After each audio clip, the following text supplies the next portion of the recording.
Nasa Maguindanao si Pangulong Bongbong Marcos para sa programa ng pamahalaan para sa mga rebelde.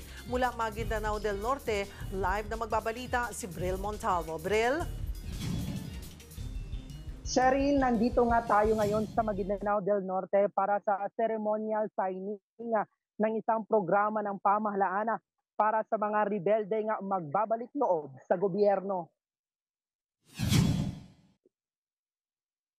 Mismong si Pangulong Ferdinand Marcos Jr. ang nanguna sa ceremonial signing ng memorandum order na nagpapahintulot sa National Amnesty Commission na magbibigay ng safe conduct passes para sa mga aplikante ng amnestia.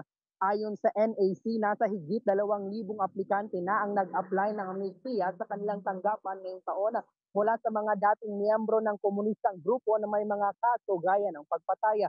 Pero paglilinaw ng tanggapan, hindi lahat ay mabibigyan ng amnestia dahil kailangan pang suriin ang kanilang aplikasyon.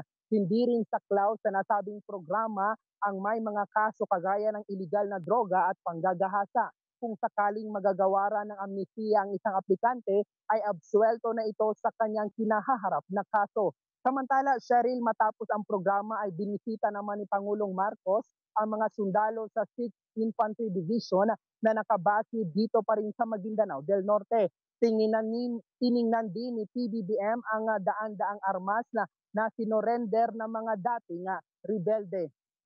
Cheryl, sa ngayon ay nandito pa rin tayo sa Maguindanao del Norte at pagkatapos nga ng mga naging programa ng Pangulo dito ngayong umaga ay pupunta na naman ito sa probinsya ng Sarangani para personal na saksihan itong ang mga aktibidad ng Department of Agriculture. Cheryl.